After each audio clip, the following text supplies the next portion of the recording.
is often portrayed as the time of unparalleled joy. Precious little babies, bonding with them, basking in the glow of new parenthood. Is that always the case? I don't think so. For many women, the reality can be far more complex and challenging than the many picture perfect scenes that you sometimes will see or hear about. And even in things like the pain goes away as soon as you hold your bundle of joy in your arms. Maybe the pain is worth it, but I don't know if it goes away. Like, heck, 8 years later, after my last baby, I still feel pains, people. But but despite all of this, they're still worth it. All right, they're still worth it. All right, and behind every um, picture perfect scene you might come across is sometimes something that I want to talk about today, and that is postpartum depression. Hi there, my name is Anita Defie. I am the lead creator and founder of Loud Silences, and this is a blogging platform that seeks to create awareness around topics on gender based violence, mental health. And today I want to talk about postpartum depression because I want to hone in on two key topics: motherhood and mental health. I am a mother. I've had mental health challenges before. I used to be suicidal. I used to be really depressed, had PTSD and all of that. But due to my experiences with child sexual abuse, and I've talked about all of this in my book Revealed, but God brought me out on the other side, and so I'm here today. I use my story to help others, and where I don't have a story to tell you, I will bring in research. And even in where I have stories to tell you, I will use research oftentimes to back up some of the things that I say. The reason being, I want people to know that there are real life people behind some of those statistics you read, see, or hear about. And I also want to be able to show you that it's not just me. It's not just the stories that I share here, but that there are people, lots of people around the world who go through things. Okay, so today we're going to be talking about mental health and motherhood, and particularly honing in on postpartum depression.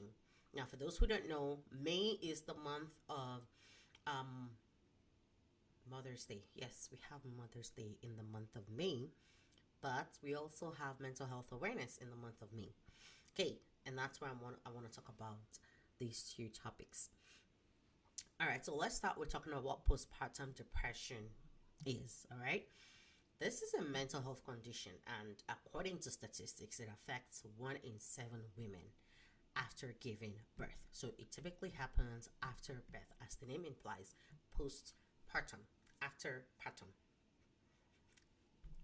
Partum, I'm guessing, is the period of pregnancy. Uh, Medical people help me here. All right. Anyway, and it's quite prevalent. All right. I'll tell you this. When I had my daughter, I don't know if I was feeling postpartum depression, to be honest with you. I was feeling too many things. I was anxious about a lot of things that I didn't even have time to process anything that I was feeling or not. But when I had my son, it was real. Oh God, it was real. That one was real. Like, I, and the symptoms vary. All right. The symptoms vary from person to person. However, some of the ones that I felt were, I was perpetually empty, sad, hopeless. Like, and I just felt like, what is going on? I'm tired. I was anxious, irritated. Ugh. Whew.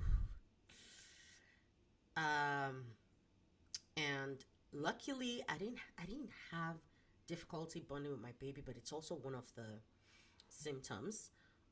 While I was irritated, just it was more general irritation. Like, I was just irritated, but I was also very tired, like constantly tired. And the one other piece that you know I didn't exactly think about this one, but the way I thought about it was a little different. Now, thoughts of harming yourself or the baby comes to mind. Well, harming myself, that one came to mind for sure several times. Again, because I also, pre that period, I was also suicidal, so it was compounding effect. But There were times I just thought about, what would it be if I just walked out this door and never came back? And the reason I share this is because I know that sometimes people go through these things and they don't want to talk about it. I believe strongly in breaking the stigma. Like, loud silences is loud silences for a reason. On one hand, the silences around these things are deafening, and then on the other hand is that I want to go loud and break the silence, right? So, um, and the reason that I share sometimes is to let people know that, look, first of all, you are not alone in your journey. Number one. Number two, you are not the first these things will happen to.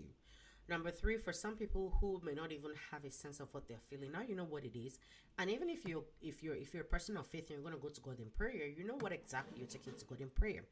I mean, not to say that in the place of prayer, God cannot tell you what it is. He can and He will, if we go to Him. But even just knowing what it is, it's helpful. Because sometimes what you need may not be power. What you need sometimes is wisdom.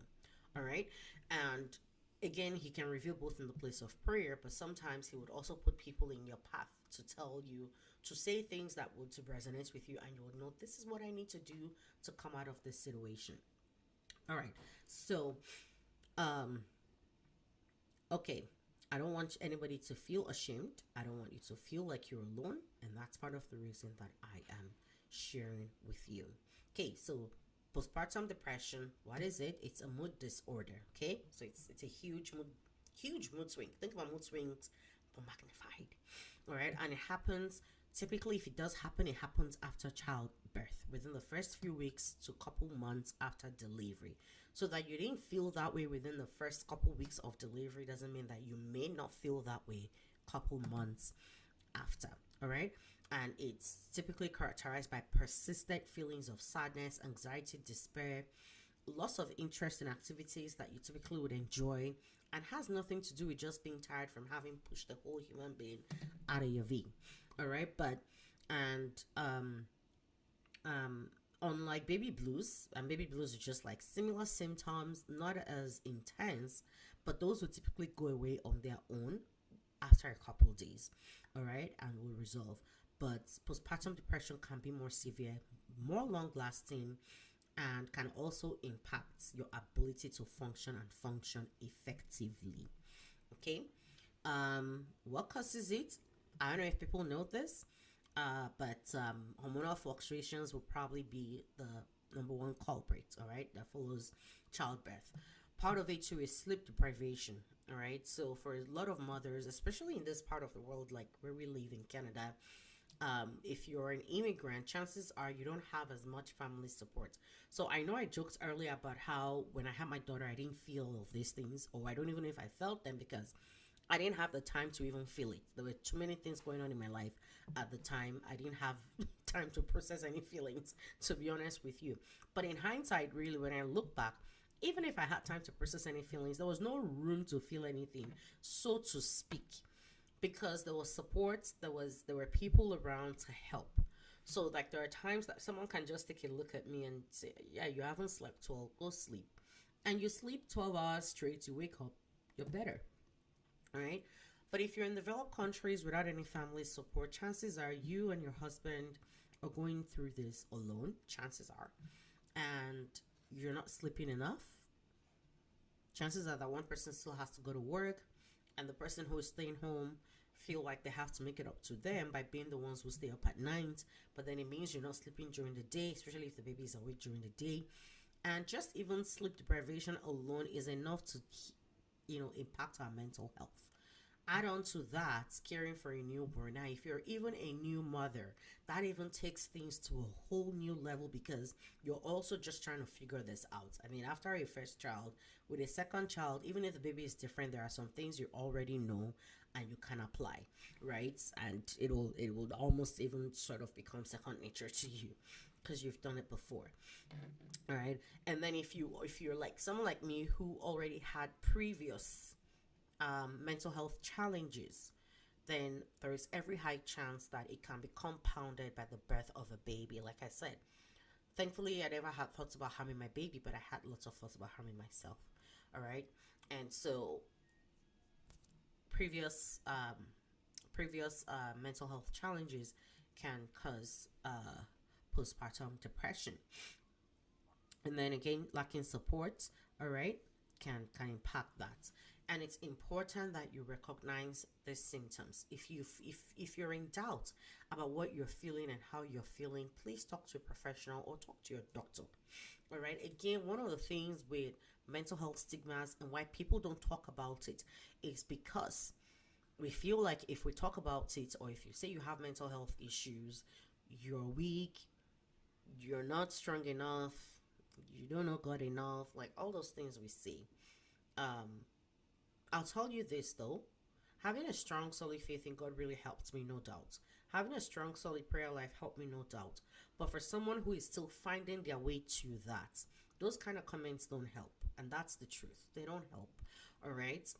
Um, so you want to find ways to make sure that you're supporting people right. I digress now. Okay. I digress. You can go watch my video on Christianity and these things and mental health. I forget what it is. I'll put the link in the description. Okay. But recognizing the symptoms and knowing what it is can really help you. And if you're in doubt, just like if you had a headache that is not going away, and you'll go talk to your doctor to say, hey, I've had this headache, it's not going away.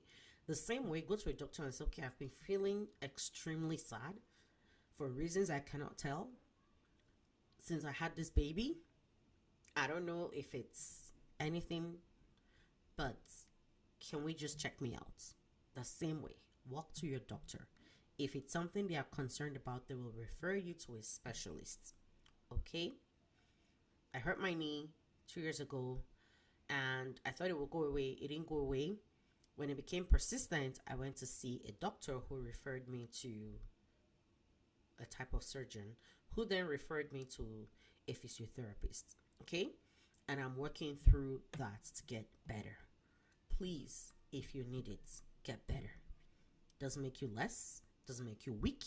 It doesn't make you a bad mother. Oh, that's the other thing. People think that if they go to see a specialist, especially for something like postpartum depression, then it means what? Your baby is not enough? What? You're not grateful enough? No, you're grateful enough. All right. I mean, ladies, let's even take it back to the very basics. You know how you feel your menstrual period, all the fluctuations of emotions, it is nothing compared to how you feel if you're going through postpartum depression. And what do you do in those moments? You find a way to walk through it. All right. Some of us, it can be so bad that we need specialists to help us guide through those moments. And it's the same way. I'm not sure I'm emphasizing this piece, but please seek support, get the help that you need if you do realize that you need one. The reason I'm talking about this is because I'm helping break the stigma. It is not, it doesn't make you any less. Okay? So I want you to be able to talk to someone about it. Now, if you're not sure if it's postpartum depression and you're saying, okay, you know what, Anita, I don't know, like this all sounds very deep. I'm not sure what it is. Are there things that I can do to help me determine for myself? I don't want to talk to a doctor or whatever, right? So here are a couple things you can do if this is you and you just want to maybe try some things on your own to see if this gets better before having to get the medical professionals. So there are a couple things you can do. Um, Actually, I'll also use that to talk about additional things you can do to help you get through postpartum depression. The first one being that I've already talked about is that seek professional help if you need it. Okay, seek professional help if you need it. But the second thing I want to talk about, and this is not medical, and I don't know if there's a medical whatever to it, perspective to it. Again, medical professionals help me here. Is number one, cuddle your baby. Now I know this from just read the social media learners. I'm not much of a social media learner, but sometimes. Anyway, it is often said, that hugging and touching people you love, would release a hormone called oxytocin, right? And this can help lower your anxiety levels, all right? So imagine cuddling a baby, like they're really cute, right? And so when you cuddle a baby, you're releasing oxytocin. Moreover, this is your baby, okay? And I don't know if that increases how much oxytocin your body would release, but it will help lower your anxiety. And if your anxiety levels are lower, chances are that you'll be in a better headspace than you felt before. So constantly cuddle your baby. And I'll tell you this, even for me, I remember when I was going through this, and I'll be home with my son, and sometimes I'll cuddle him. Even my daughter, actually was a clingy baby, so you don't have a choice. You're constantly cuddling her, but it helped. Again, it might be one of the things that helped me that I didn't know, right? But it helped. With my son especially, I noticed that when I started feeling a certain way and I hold him and just watching him and cuddling, it had a calming effect on me. Now add singing to that. Oh, that's even better. All right, add singing to that, singing lullaby to them. It relaxes them as much as it relaxes you. Heck, I feel like it even relaxed me more than it did for him. So, cuddle your baby. That's one. Two, try and get as much sleep as you can within the limits of whatever situation you find yourself. Okay, if need be, you and your partner, your husband, go through a sleeping strategy schedule. Um, Whatever works, okay? But try and get in as much as you can. And if need be, sleep train your baby. It's hard. I did not sleep train any of my babies. I will tell you this. It felt like too much work. I just did what worked for both of us, for all of us. So yeah. But if you can go through sleep training, sleep train them so that way you're able to get enough sleep, especially at night. That's the second thing, or technically the third thing. And then the fourth thing is find a support group for yourself. Okay, first of all, share with your partner, your husband. Share with your husband, I'm going through this, so that he's aware of what you're going through and can support you as much as possible. But in addition to that, have a support group or a support person in addition to your husband. Now, the reason this is important is, number one, it helps you see that you are not alone. And number two, you can talk to people who, when you're talking to them, you really feel like they know what you're talking about. They can connect because they've been there, or they have babies, and even if they're not going through postpartum depression, at least they know what it is to take care of an infant, to, again, push the baby through your V. Ooh, or have one cut out of you. Yeah, that's more like it. Jeez, that thing is painful. And then number four now, I think, practice overall healthy routines. Eat well, eat right, drink lots of water, get out in the sun. These are all things that would actually help your mental health just overall. Exercising, get your heartbeat up, get out in the sun, do things you enjoy, okay? When you start out doing some of these things, you'll feel like a fluke and you won't even feel like doing them, but do it anyway. Because with time, your body starts to adjust and you will feel better. So make sure that you're eating right, you're sleeping right, you're drinking enough water, and you're getting out in the sun.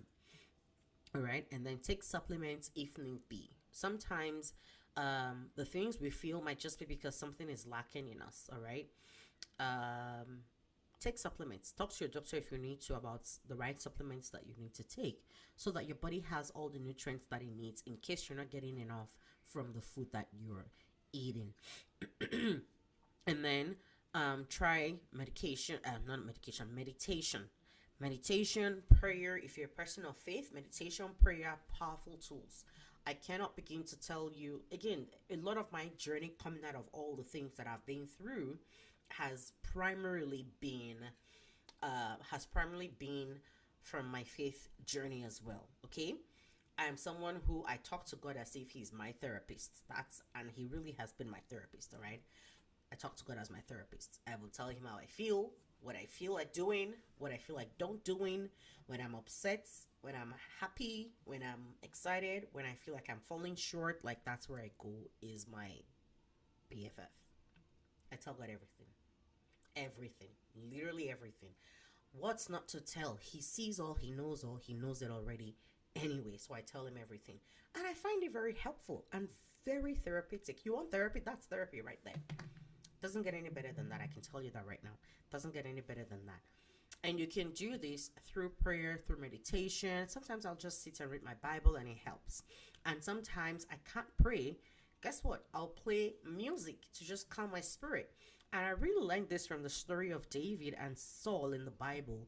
When Saul was feeling depressed, David would play and the evil spirit will leave him. At the risk of not wanting to sound somehow, but the truth is sometimes too, it can easily become an access demonic interferences. So yes, you have it there. I said it. All right. And so sometimes even when I can't pray, I will just start playing music. Not Rihanna, not Beyonce. Mm-mm. Spiritual music, like Christian music. That's what I do. So that's what I'll play. All right. I have nothing against Rihanna or Beyonce. Please, people don't come for me. All right. But I'm just telling you what I did that works for me. All right. In addition to seeing a specialist, if you want to do that, these are some things that I did that is not medically related, but very, very helpful and helped me get out of it. All right. So have somebody who you're talking to who can support you in prayer, who can check up on you, who can help you as well. Who can help you as well. Sometimes we're just overwhelmed by the workload. Sometimes we're overwhelmed by the workload as well that we have of all the things we have to do. So have somebody who can help you in that area as well. And once you have that, it takes some of that load off of you and you'll feel better. Just overall, also practice like self-care routines, whatever works for you. Massages works very well for me. Okay, so I would book schedule massages and go for massages. I still do. I love them. Even when I was pregnant and I was having difficulty, I'll go for pregnancy massages. They're like safe pregnancy massages, and there are masseuses who do that. So find them, book with them. It's great. It helps. All right. If you're someone who likes to take a bath. If you're someone who likes to drink coffee, when I have a moment to wake up in the morning and drink my first cup of coffee, I do it and I sip it and I take my time, I bask in it and I enjoy it, and now I feel like having a cup of coffee. Whatever works for you. All right, that was part of my self-care routine. I'm gonna take my coffee anyway. So whatever works for you, right? But just practice self-care routines that work for you. If you're somebody who eats movies that work for you, sit down, play a movie. When you're done, get up, do whatever else you need to do. All right, so just understand what works for you and work around that. So I really hope that this has been helpful for you. And I just want to talk to husbands, fathers, brothers, men in general. Please, please, please, and please. A woman didn't bring a child into the world by herself. Support however you can. No, scratch that. Not support. Walk the journey with her. Okay? Took two to make that baby. It better take two to make it work as well and to take care of that baby. Okay? Let's not kill the mothers of our children. We're celebrating Mother's Day in this month, but I also want to draw attention to the fact that there's maternal health in motherhood. And it's important that we talk about these things, okay? We want our mothers to be around long enough to take care of their babies that they've carried for 9 months. And yes, we can brag about that because it is not easy. If you think it's easy, go and carry a baby. All right. I'm sorry, why am I coming at men right now? But anyway, no, I'm not coming at men. I love you, men. But you know what I mean. Okay. Do your part. Okay. Life is easiest when we're all carrying the load and sharing the load together. It's easiest that way. Not to mention, you're setting a good example. All right, for your children as well. Both your sons, your daughters, you're setting a good example for them on how to be a great father, how to be a good husband, and how to take care of their wives, their mothers, their sisters, whatever. So yes, let's be in this together. And I wish all mothers happy Mother's Day. Thank you for all the sacrifices you make, the body changes you go through, the sleepless nights, and to all fathers that are especially doing their part. Thank you. Continue to break the stigmas and challenge the status quo that says that there are certain things that men can and cannot do. I'm reading a book, and that book really has had my head spinning. Just thinking about where we're coming from in this journey called motherhood and womanhood, and what that has meant over the years and how far we have come. And just even by being a woman, and then you add on another layer of being a mother, like it takes a whole new different meaning. Comes with its with layers of responsibilities and challenges. Babies would not make the pain disappear, I will tell you that right now, but they make it worth it. That's what I'll tell you. Take care of yourself, take care of your mental health, because if you don't take care of yourself, who will? I'll see you in my next video. Take care.